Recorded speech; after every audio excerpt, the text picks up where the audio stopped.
झारखंड में कांग्रेस के राज्यसभा सांसद धीरज प्रसाद साहू और उनके करीबियों के ठिकानों से करोड़ों रुपए कैश मिले हैं, जिसके बाद मध्य प्रदेश में सियासत तेज हो गई है। वीडी शर्मा ने तो कांग्रेस सांसद धीरज प्रसाद साहू को सोनिया गांधी और राहुल गांधी का एटीएम तक बता दिया। बीजेपी के आरोपों पर कांग्रेस ने भी जवाब दिया है। कांग्रेस प्रवक्ता भूपेंद्र गुप्ता ने कहा कि कानून अपना काम कर रहा है। अमेठी कोतवाली क्षेत्र अंतर्गत अंतु रोड के खैरोना गांव में रोड हाईवे के किनारे बने मकान पर स्वामित्व को लेकर पिछले कई सालों से विवाद चला आ रहा है।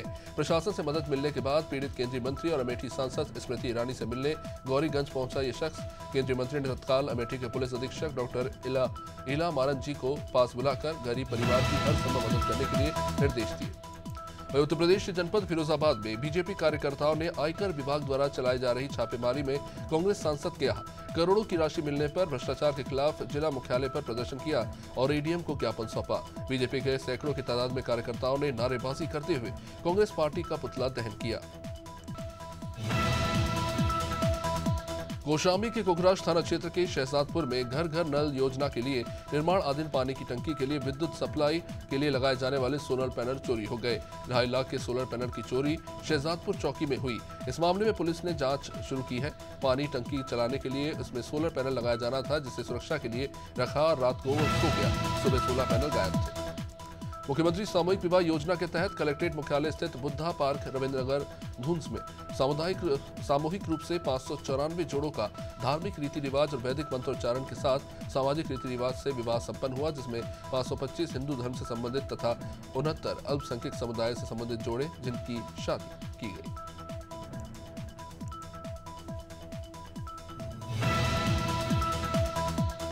बलौरगंज जिले के नौतनवा में घंटाघर चौक पर स्थित डाकघर में चोरी होने की सूचना पर बैंक और पुलिस कर्मियों में हड़कंप मच गया। जानकारी मिलते ही अपर पुलिस अधीक्षक आतिश कुमार सिंह, पुलिस क्षेत्राधिकारी आभा सिंह और प्रभारी निरीक्षक मनोज कुमार राय फोर्स के साथ डाकघर पहुंचे और घटनाक्रम का जायजा लिया। पुलिस ने आसपास के बैंकों और प्रतिष्ठानों पर लगे सीसीटीवी कैमरों को खंगालना शुरू कर दिया है, लेकिन अभी तक कोई सुराग हाथ नहीं लगा है। उत्तर प्रदेश के जनपद महोबा में बीजेपी कार्यकर्ताओं ने आयकर विभाग द्वारा चलाई जा रही छापेमारी में कांग्रेस सांसद के ठिकाने पर मिले करोड़ों रुपए की राशि को लेकर भ्रष्टाचार के खिलाफ प्रदर्शन किया। साथ ही महोबा के मुख्य चौराहे पर कांग्रेस पार्टी का पुतला भी जला दिया। झारखंड से कांग्रेस के राज्यसभा सांसद धीरज साहू के कई ठिकानों पर आयकर विभाग द्वारा छापे मारा गया था, जिसमें करोड़ों की राशि जब्त की गई। मैनपुरी शहर के एक प्राइवेट हॉस्पिटल में प्रसूता की डिलीवरी के दौरान मौत हो गई। मौत से गुस्साए परिवार वालों ने जिला अस्पताल के सामने जाम लगा दिया। जाम की सूचना मिलते ही पुलिस के आला अधिकारियों ने मौके पर पहुंचकर समझा बुझाकर जाम को खुलवाने की पूरी कोशिश की, लेकिन परिवार डॉक्टर पर तुरंत कार्रवाई करने की कहकर प्रदर्शन करता रहा। काफी मशक्कत के बाद पुलिस के अधिकारियों ने परिवार वालों को समझा पाया। मेराठेर के कलाल खेड़ा के प्रधान को गोली मारी गई। पुलिस ने बताया कि जांच में रंजिश की बात सामने आ रही है। 3 लोगों पर गोली मारने के आरोप लगे हैं। इस बारे में पता लगाया जा रहा है। घायल ग्राम प्रधान का फिलहाल निजी अस्पताल में इलाज चल रहा है। मेराठेर में बाइक से घर जा रहे कुंदरकी ब्लॉक की ग्राम पंचायत कलाल खेड़ा के ग्राम प्रधान जगतपाल सिंह को गोली मारने की घटना हुई। वहीं जबेरा के नोटा में विकसित भारत संकल्प यात्रा का आयोजन हुआ, जिसमें पूर्व केंद्रीय मंत्री और बीजेपी विधायक प्रहलाद पटेल मुख्य अतिथि के तौर पर शामिल हुए। साथ ही स्थानीय विधायक धर्मेंद्र सिंह लोधी भी मौजूद रहे। इस मौके पर प्रधानमंत्री मोदी ने वर्चुअल संकल्प यात्रा को संबोधित किया।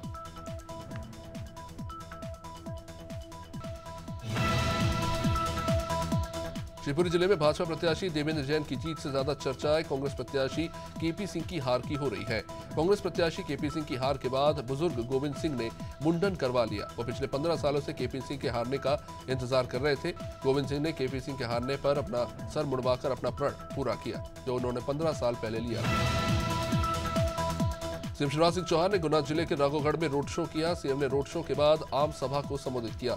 इस दौरान उन्होंने जीत के लिए मतदाताओं का आभार भी जताया। उन्होंने जनता से वादा किया था कि राघोगढ़ के विकास में कोई कमी नहीं छोड़ेंगे।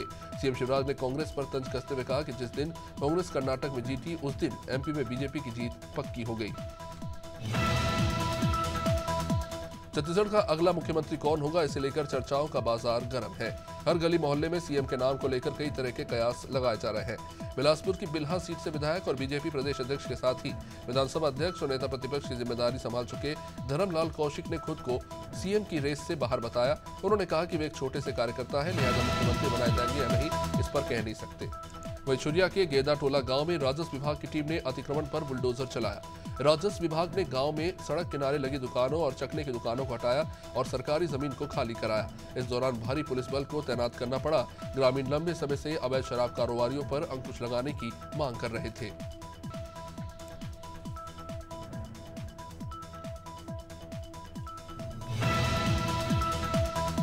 छत्तीसगढ़ के कोंडा गांव में बच्चों के साथ क्रूरता का मामला सामने आया है, जहां टॉयलेट के बाहर गंदगी करने पर करीब 17 बच्चों की हथेलियों पर खौलते तेल की बूंदें डाली गई। दरअसल ये मामला है केरावाही ग्राम पंचायत के माध्यमिक स्कूल का। शौचालय में गंदगी होने के कारण किसी बच्चे ने बाहर शौच किया और इसी को लेकर स्कूल के स्टाफ ने बच्चे की हथेली पर खौलते हुए तेल की बूंदें टपकाई।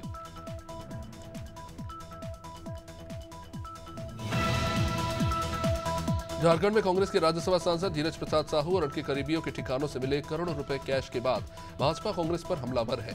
रायपुर में भाजपा के महामंत्री और पूर्व मंत्री केदार कश्यप ने कहा कि गांधी परिवार सांसदों के जरिए देश को लूट रहा है। रायपुर के एकात्म परिसर स्थित भाजपा कार्यालय में मीडिया चर्चा करते हुए केदार कश्यप ने झारखंड में सांसद धीरज साहू के ठिकानों से 200 करोड़ को लेकर हमला किया। छत्तीसगढ़ में सत्ता परिवर्तन के बाद जबरदस्त एक्शन चल रहा है। राजधानी रायपुर समेत प्रदेश भर के कई जिलों में बुलडोजर की कार्रवाई जारी है, जिसे लेकर रायपुर में फुटकर और फुटपाथ व्यापारी संघ ने प्रेस कॉन्फ्रेंस की, जिसमें फुटकर व्यापारी संघ के गौतम उपाध्याय ने बुलडोजर की कार्रवाई को पथ विक्रेता कानून 2014 का उल्लंघन बताया। साथ ही उन्होंने कहा कि जिन व्यापारियों की दुकानों पर अब तक कार्रवाई की गई उन्हें किसी प्रकार की अग्रिम सूचना नहीं दी गई। राजधानी रायपुर के अबनपुर थाना क्षेत्र में बहन के प्रेमी को मौत के घाट उतारने वाले भाई और उसके दोस्त को पुलिस ने गिरफ्तार किया। आरोपी ने अपनी नाबालिग बहन को उसके प्रेमी के साथ आपत्तिजनक हालत में देख लिया था। इसके बाद उसने अपने दोस्त के साथ मिलकर अपने बहन के प्रेमी की हत्या कर दी और लाश को तालाब में फेंक दिया। छत्तीसगढ़ में कांग्रेस की हार के बाद नेता एक दूसरे पर हार का ठीकरा फोड़ रहे हैं। कांग्रेस ने पूर्व विधायक बृहस्पत सिंह के बयान को गंभीरता से लिया। पार्टी के प्रभारी महामंत्री मलकीत सिंह गेंदू ने उन्हें शो कॉज नोटिस जारी करते हुए 3 दिन के अंदर जवाब मांगा है। नोटिस में लिखा है कि उनके द्वारा प्रदेश प्रभारी और वरिष्ठ नेताओं पर सार्वजनिक रूप से लगाए गए तथ्यहीन आरोपों से पार्टी की छवि धूमिल हुई है। इस पर जवाब दें।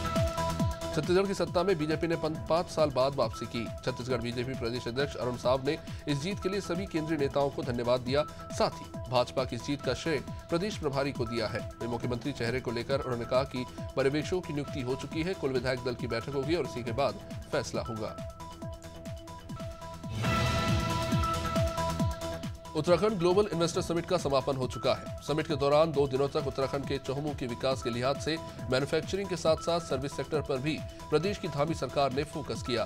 प्रधानमंत्री मोदी और केंद्रीय गृह मंत्री अमित शाह ने भी निवेशकों को निवेश की सुरक्षा का भरोसा दिलाया।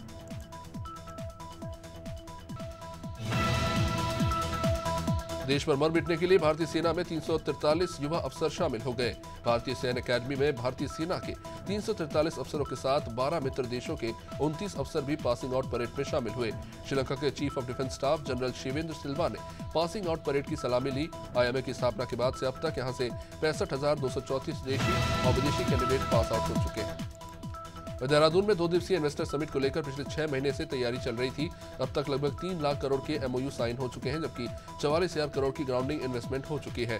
इन्वेस्टर समिट को लेकर उद्योग सचिव विनय शंकर पांडे ने कहा कि अभी तक काफी उत्साहजनक रिजल्ट रहे हैं। लगातार जो प्रयास सरकार के जरिए किए गए उसका जमीनी स्तर पर आने वाले समय में असर दिखेगा। उत्तराखंड के किसानों की आय दोगुनी करने और पारंपरिक अनाजों को विश्व पटल पर लाने के लिए केंद्र और राज्य सरकार का विशेष फोकस है। देश के प्रधानमंत्री मोदी ने इन अनाज को श्री अन्न का दर्जा दिया है। ग्लोबल इन्वेस्टर समिट के दौरान देहरादून के कृषि विभाग ने भी अपना स्टॉल लगाया।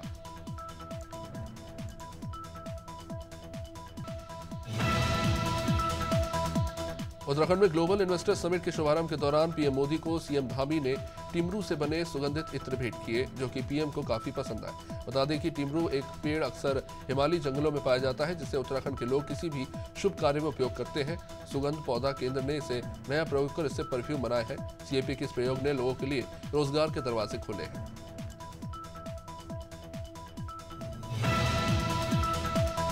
हल्द्वानी के लाल कुआं में बच्चों से भरी एक निजी स्कूल की बस में अचानक आग लग गई। बस बच्चों को स्कूल लेकर जा रही थी और इसी दौरान बस से धुआं निकलने लगा।